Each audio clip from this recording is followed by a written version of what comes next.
Classic Cult Cinema, what's going on? This is Mario B coming at you.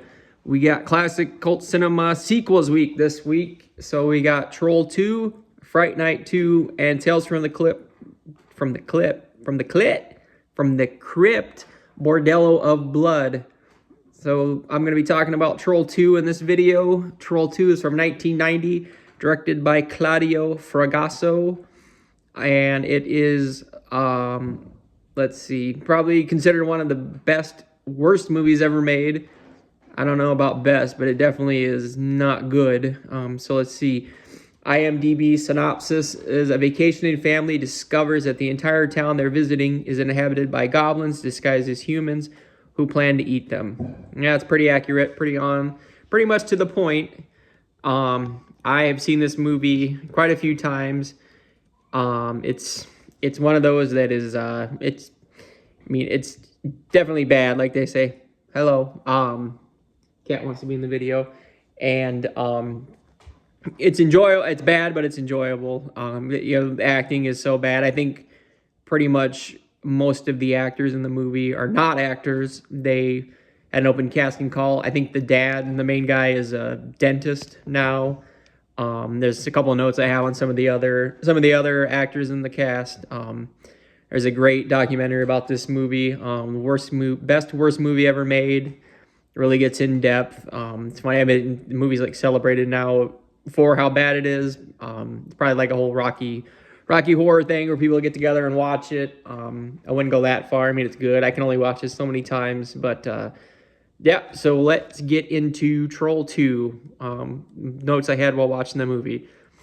All right, so the movie starts, and immediately the first time they show him, I wanted to punch Joshua right in the face. That kid has such a punchable face. It says the movie is directed by Drake Floyd. I had to look it up because it says it's Fragasso, so apparently that's his pseudonym he wanted to use. Maybe he knew the movie was going to be crap, so he didn't want to put his name on it. It shows someone running in the woods, and that bitch has herpes sores all over her face. The story at the beginning is, why the fuck is Grandpa telling him this story about this dude? Well, never mind, the dude's dead. And then the mom comes on. The mom, she's got to be one of the worst actresses that I've ever seen. But she gives a pretty good exposition dump at the beginning of the movie.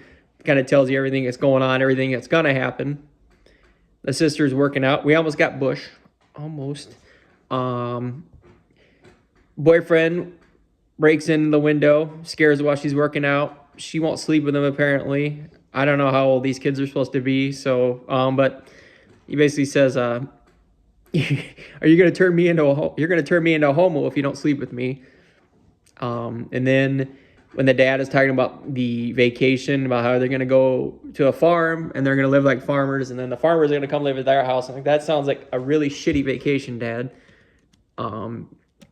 Elliot's balls, talking about she won't sleep with him. His balls are probably purple by now. He wants to fuck so bad.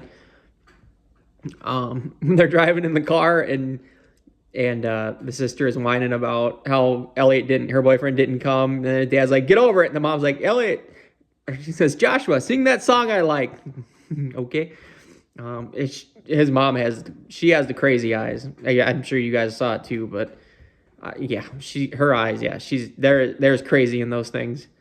Let's see. The farmers that they meet at the house that are coming to live at their house, they all have herpes sores all over their face. Must be bad in that town. So one of the main things the trolls try to do is they try to get you to basically eat the food, and then you turn into sometimes a plant, sometimes goo that the trolls eat. And they have all the food out. The family's about to eat it. Joshua sees Grandpa. Grandpa's telling him, hey, you gotta do something to stop him from eating it. So his solution is he gets up on the table and he pisses all over the food, apparently. And the dad delivers one of the best lines in the movie. You can't piss on hospitality. I won't allow it. All right, Dad. No. Let's see. I don't remember what this note was from, but I think I used to work with one of those goblin dudes at Hy-Vee. And the Credence chick, I guess she's the main goblin chick. I don't know what her deal was, but So I'm pretty sure that she used to come into Hy-Vee and steal cold medicine. The dude in the glasses that runs after the chick and they catch him and turn him into a plant. His classic line, "They're eating her and then they're going to eat me. Oh my God." And the fly that lands on his forehead, that makes it all the much better. I still want to punch Joshua in the face every time it shows him. This whole fucking family is crazy. I think I was referring to the main family in the story. I don't remember. Dad comes out in the night with pajamas with a pop collar. Proper. Let's see. The sheriff's name is Gene Freak, I think. Okay. So the shopkeeper, when the one kid goes into town to get breakfast, was played by Don Packard. And I looked it up. It said he was an actual former mental patient. He said he was so high while filming that he doesn't remember filming it. Bill, get him on the show. Nilbog is goblin spelled backwards. This is their kingdom. I still want to punch that kid in the face. So let's see. Stop. What are you doing to my son? When the kid Joshua was down there and then all the church people are going to eat him, I guess. And the Kane Hodder, curly-haired looking dude. Yeah, I don't know what the hell's going on there.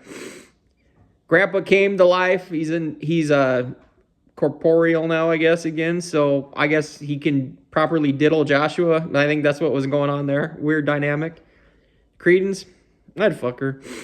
Let's see. When the dad is spraying the burning dude with the fire extinguisher, the sister has a huge smile on her face. I don't think that was supposed to happen, but I think she was enjoying that scene a little bit. What the fuck is the music in this movie?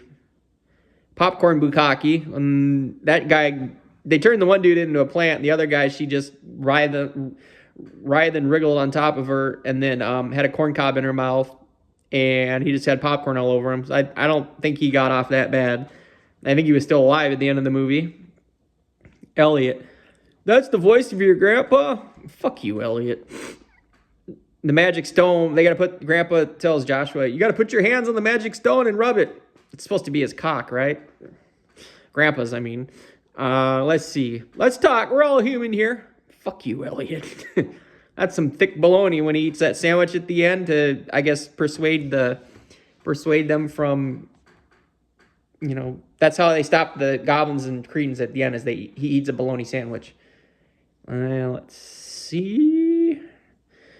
At the end, they get home, and anyways, they eat the mom anyways, which, good. She was fucking crazy. But do you want some, Joshua? Yeah. So, yeah, this classic movie. Really, it's, like I said, it's not a good movie, but it's good because of how bad it is. I don't think it was supposed to be funny, but it's funny as hell. And, it's, I'd give it 1.5 toes. I can't go 2. That might be too far. Something I could probably watch every couple years. It's not something I'm going to put on all the time, but yeah, like I said, there's a good documentary out there about it. Best Worst Film. One of my favorite podcasts, Cinephobe. They did a great episode on this too. Maybe I'll link it below this video. But yeah, it's good. It definitely fits in with classic cult cinema. So this is Mario B signing out. I'll be back to talk about Fright Night 2.